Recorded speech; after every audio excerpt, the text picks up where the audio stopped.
Stephen King said the road to hell is paved with adverbs. Writers are always talking bad about adverbs, and yet, if you look at their writing, it's full of adverbs. Stephen King uses them a lot. So does Mark Twain, and even Hemingway. And hell, J.K. Rowling loves them. So does Elizabeth Gilbert and George R.R. Martin. It really makes me sad that all of these writers are going to hell for their use of adverbs. Seriously though, why are we always talking about adverbs? Why is this such a topic of conversation about how great writers aren't supposed to use adverbs, and yet all the great writers use adverbs all the time? The problem is new and amateur writers don't know when and when not to use both adverbs and adjectives. And so by the end of this video, you're going to know how to write great sentences and when to use adverbs and when not to use adverbs. So this is going to get a little technical, but hang in there with me. It's well worth it. Let's start by looking at the sentence. Just fundamentally in a story, what is a sentence doing? If it's action and dialogue, you're telling the reader what's going to happen next. If it's exposition, you're giving them information they need in order to find out what happens next. Each sentence, each type of sentence that you're writing is all about sending information to the reader. And we're trying to send them as much information as possible in as few words as possible. This is how you create simple writing.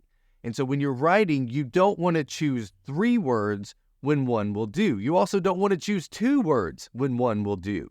So you have to know when to use words and when not to use words when you're sending information to the reader. So the game here is to get as much information to the reader as possible in as few words as possible. So let's look at the 3 main parts of speech that go into our sentences. So first we have nouns. So these are the people, places, things, or ideas.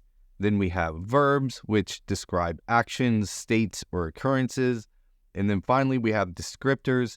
These are the adjectives which modify or describe nouns, and adverbs which modify verbs, adjectives, and other adverbs. These are the 3 main parts of speech that make up our sentences. So let's zoom in on verbs. What do I mean by sending more information to the reader? What do I mean when I say we want to use 1 word instead of 2 or 3? So we're going to go through a very clear example here together, and we're going to start by looking at the verb killed. Generally, this is a bad verb.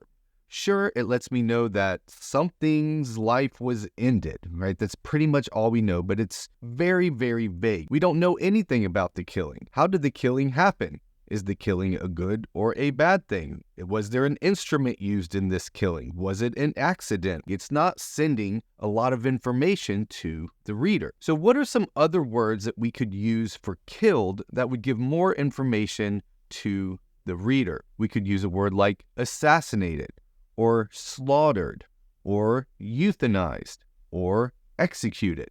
So let's just compare 2 of these. If we compare executed to slaughtered, how much blood is there, right? So executed is this idea of a very precise murder, and there's probably very little blood, and it was definitely done premeditated and thinking through it.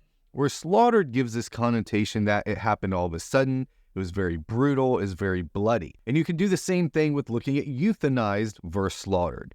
You could say, well, euthanized was almost an act of kindness. Maybe this is a good thing, as opposed to slaughter.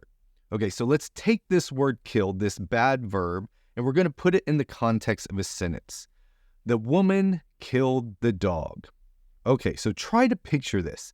Get a clear picture in your head of what is happening in this scene. It's hard, right? If you do, you have to make up all the details. So in the context of a story, it's tough because you're sending very little information to the reader, and they're having to just randomly make these things up, and you're not giving them enough information to actually picture what's going on in the scene. So what if in my story, I want to show that there was a lot of blood and chaos around this killing? I could say instead of the word killed, we're going to get rid of that word. We're going to say the woman slaughtered the dog. Now, all of a sudden, we have a different picture in our head. Slaughtered sends us more information. Now, I could also do something like this. The woman brutally and wildly killed the dog. But oops, those are bad adverbs. So when we talk about bad adverbs, these are 2 examples of that, because I'm sending information with 4 words, brutally and wildly killed, when I could send the exact same message with 1 word, slaughtered. So the problem with these adverbs is that you're using them attached to a bad verb. We have to make sure we pick a good verb first, and then maybe we can add adverbs to it, and we're going to get to that in a minute. So we're going to go back to the word slaughtered, and now we're going to look at the noun, the word dog. This is not a very good example of a noun. We don't know much about the dog. What kind of dog is it? How big is it? What does it look like? We don't know anything. So one way to fix this problem would be to add an adjective. We can add an adjective to this sentence, and now we can start picturing the dog. We could say it was a small dog. But again, we're making up for a bad choice of noun by trying to add a descriptor, an adjective to it. So let's go back to using dog, and we're going to get rid of that word completely, and we're going to replace it with the word pug. So now we have the woman slaughtered the pug, and we're starting to be able to picture it because we know what a pug looks like. It's small, it's cute, it has a squishy face.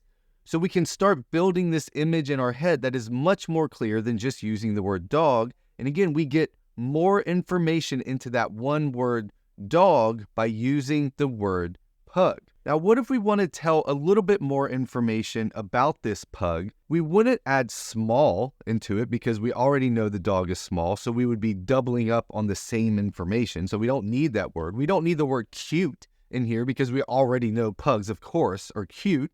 And so that would be doubling up as well. But what if we added a descriptor like mangy? Now I'm sending additional information to the reader. It's not just a pug, it's a mangy pug. Now we see it may be dirty, gross, maybe it has mange, but the picture in our head has now shifted from just a normal pug to a mangy pug.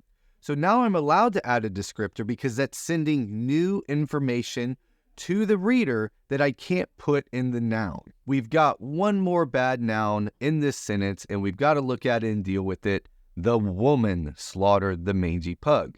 Again, I don't know much about this woman. Is she old or young? What nationality is she? What is she wearing? We don't know anything about it. And so again, we're probably picturing just some vague random woman, and we don't want to do that to the reader. So how can we replace that word woman with something that gives more information to the reader? So we're going to get rid of woman, and we're going to replace it with the word geisha. So now we have a much more clear picture of what the woman looks like. We know what she's wearing. We can assume how she's carrying herself. So the geisha slaughtered the mangy pug.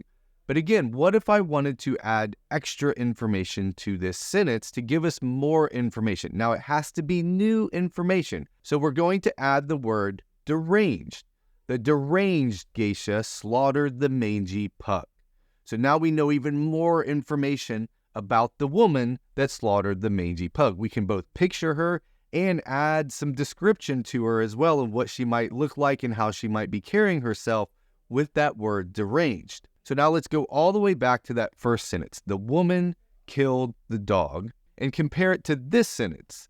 The deranged geisha slaughtered the mangy pug. If you try to picture both of those, obviously the second one is way more specific. This is where we can start talking about when are you allowed to use descriptors like adverbs and adjectives, and when are you not allowed. It's not adverbs that pave the way to hell. It's not even descriptors that pave the way to hell. The road to hell is paved with just bad writing. So let's boil this down to just 2 rules for your sentences. First, use good, clear, concrete, relevant nouns and verbs. That's the first thing you have to do.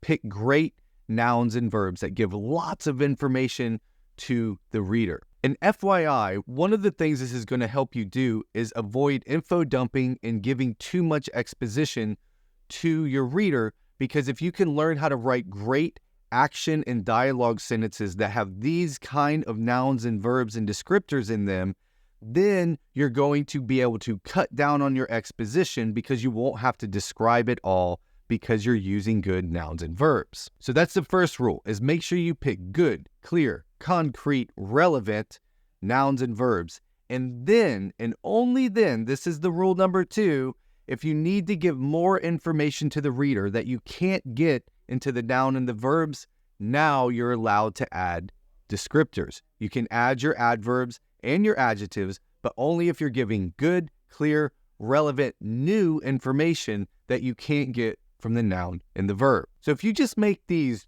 2 changes to the way that you're writing your sentences, you're going to start writing so much better, and you're going to write compelling, interesting writing that's going to pull your reader through and keep them from getting bored and not finishing your book. Now, of course, there's a lot more that goes into writing besides just writing great sentences, which is why we have this channel. So make sure you like this video, subscribe to the channel, and hit that bell so every time I come out with a new video, we'll notify you. And by the way, if you're wondering who I am, I'm Tim Grahl. I'm the CEO of StoryGrid. I'm the author of The Threshing, Running Down a Dream, and Your First 1,000 Copies. My partner, Sean Coyne, is the creator and founder of StoryGrid. He's a writer and editor with over 30 years of experience, and everything I taught in this video and all of our other videos comes from his brilliant mind. If you want more from StoryGrid, make sure you go to storygrid.com. Check out all of the free resources. Sign up for the newsletter. That's where we send out all the latest and best stuff. But as always, thanks for being a writer. Thanks for being a part of our community here at StoryGrid, and I'll see you next time.